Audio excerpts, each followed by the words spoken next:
Halo Brosis, kalau misalnya kita udah ngelewatin preklinik ataupun mungkin lagi di semester 6 atau 7, coba sekarang kira-kira ujian apa yang bakal jadi beban banget buat kita saat ujian? Oke, mungkin Brosis bisa kepikiran anatomi ataupun OSCE, Objective Structure Clinical Examination. Itu merupakan salah satu ujian yang paling ditekan ya, karena seluruh ujian skill lab kita digabungin jadi satu. Maka dari itu kita bakal bahas gimana kita memiliki tips and trick agar nanti OSCE-nya bakal lancar. Yuk, stay tune!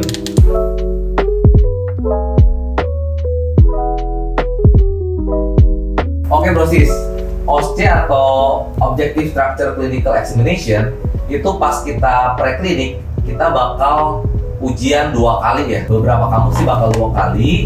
Itu dilakukan di semester 3 sama semester 7.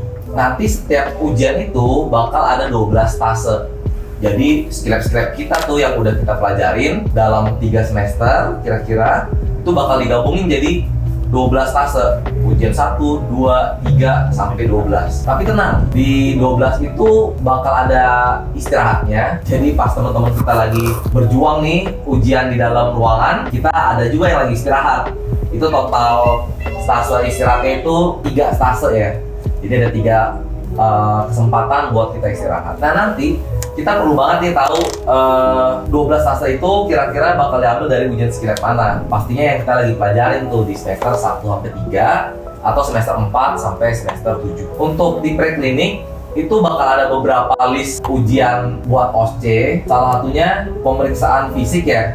Pemeriksaan fisik jantung, obstetri and ginekologi, pemeriksaan abdomen, paru, lalu juga ada pembacaan EKG dan ronsen, sirkumsisi, pemasangan arm sling ya, pemasangan untuk pertolongan pertama gawat darurat kayak arm sling dan lain-lain, hecting. Nah ini Pak, penting banget ya, kita bakal ada ujian hecting juga, basic surgical skill, pemasangan bidai, kateter, Leopold ataupun persalinan nanti, pemasangan NGT, nasogastric tube, infus dan pemasangan injeksi, intubasi, RGP dewasa ataupun anak. Jadi itu beberapa list untuk yang perlu kita pelajarin untuk kita OSCE. Tapi nanti dosis coba disesuaikan untuk semester pertengahan atau semester 7. Kita bakal deg-degan banget sih pastinya ya, karena udah praktek, terus dilihatin dosen langsung. Apalagi kalau misalnya kita buka pintu, ternyata penguji kita itu yang sulit kasih nilai.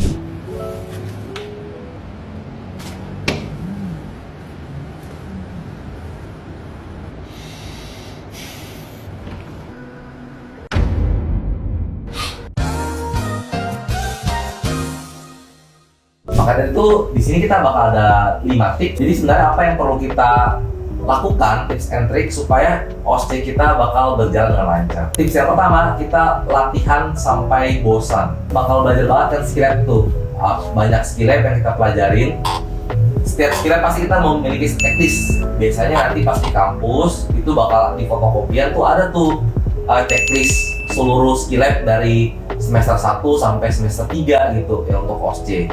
Nah itu kita harus baca ulang-ulang terus checklist skill lab tersebut, baca terus diingat dalam hati, pokoknya diulang terus. Bahkan kalau misalnya teman-teman lagi latihan sama temen, terus lagi jadi probandus, lagi jadi pasien simulasi buat latihan, itu kita juga harus baca dalam hati tuh, ulang-ulang. Semakin kita sering ulang-ulang, nanti pas lagi ujian ada problem teknis, kayak misalnya tiba-tiba lupa, ataupun deg-degan, shock, itu kita bakal lebih mudah buat recall ingatannya.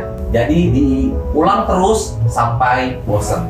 Terus yang kedua, pastinya ini yang paling seru. Jadi latihan bareng temen. Karena practice makes perfect. Pas kita lagi OSCE, itu kan kita bakal praktek. Ya pasti kita juga harus praktek diulang-ulang terus. Nah, lebih disarankan untuk sering nih latihan praktek sama teman dibanding sama boneka. Karena pas kita latihan sama temen tuh, kita bakal saling mengingatkan.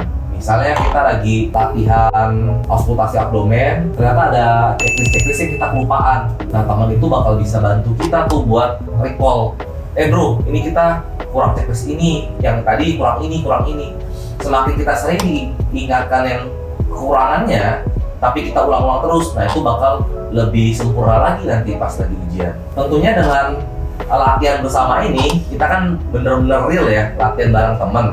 Itu bakal ningkatin kepercayaan diri kita juga, karena kan kita udah terbiasa ya untuk bener-bener ngelakuin ke orang. Di sini case-nya adalah teman. Untuk kita belajar sama teman, jangan lupa peralatan untuk latihan OSCE-nya harus lengkap. Nah, buat brosis yang mau lihat peralatan OSCE secara lengkap, nanti bisa dilihat di YouTube channel Metus ID ya. Jadi di situ bakal ada list-list alat kedokteran yang lengkap banget dan detail kenapa kita memerlukan alat kedokteran itu untuk latihan OSCE. Nah, yang ketiga, percaya diri. Kalau misalnya kita belum melewati ujian OSCE, pasti deg-degan lah. Apalagi kalau OSCE pertama ya. Namanya juga baru pertama kali, tapi percaya deh, banyak-banyak berdoa dan yakin kalau misalnya kita udah do the best nih untuk latihan OSCE-nya. Jadi diharapkan nanti pas lagi OSCE ya harus percaya diri gitu. Karena dengan kita percaya diri bahwa kita memang bisa saat ujian, itu akan mempermudah daya ingat kita pas nanti ujian nanti. Walaupun bakal ada serangan panik, serangan shock ataupun dan lain-lain seperti itu. Jadi percaya diri.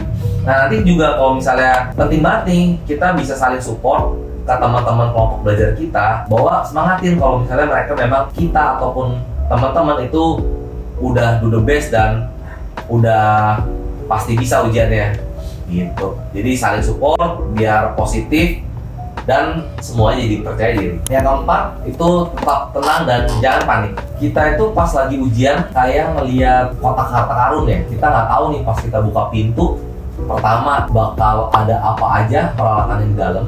Yang kedua, kasus apa nih yang kira-kira bakal keluar. Mungkin kita bisa bayang-bayang nih pas kita sebelum masuk ruangan kan bakal buka ini kan, kisi-kisi ya, kisi-kisi ujian. Mungkin kita bisa meraba-raba, oh di dalam ini bakal pasangin GT, atau di dalam ini bakal kasus abdomen gitu. Tapi kita memang pas kita buka pintu itu bakal kaget kira-kira ada apa di dalamnya. Dan juga penguji, kalau pengujinya baik biasanya kita lebih tenang. Tapi kalau misalnya penguji memang lebih kritis ataupun lebih sering bertanya, nah itu juga bisa membuat kita grogi. Jadi memang kita perlu berserah ya, sebelum buka pintu udah berserah aja. Agar kenapa? Agar kita bisa tenang dan fokus. Kuncinya adalah gimana supaya tenang, kita fokus dengan instruksi yang ada di tulisan itu. Yang ada di tulisan di depan pintu sama nanti di atas meja. Fokus aja ke sana. Karena misalnya contoh kita disuruh pasang NGT, belum tentu nanti di mejanya itu, di meja pemeriksaan itu cuma ada alat NGT doang. Tapi bisa juga ada kateter, bisa juga ada stetoskop ataupun alat-alat lain yang ditaruh di situ. Jadi kita tetap harus fokus dengan instruksinya.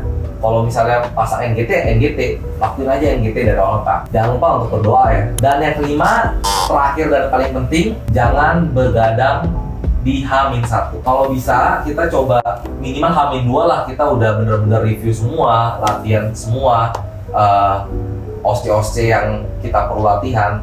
Tapi jangan kita terlalu nge-push banget di H-1. Karena kalau misalnya kita terlalu nge-push di malam H-1 sebelum ujian, pastinya otak kita juga lelah ya. Kita malam udah belajar, besoknya harus ujian praktek lagi, itu bakal memperberat kelelahan pikiran kita. Dan yang terpenting, saat kita begadang H-1, itu kan kortisol meningkat tuh. Teman-teman pasti udah tahu kan, kortisol meningkat, itu bakal bisa menurunkan daya memori kita, ataupun nanti pas kita ujian, itu bakal menurunkan otak kita buat mengakses memori yang udah ada gitu.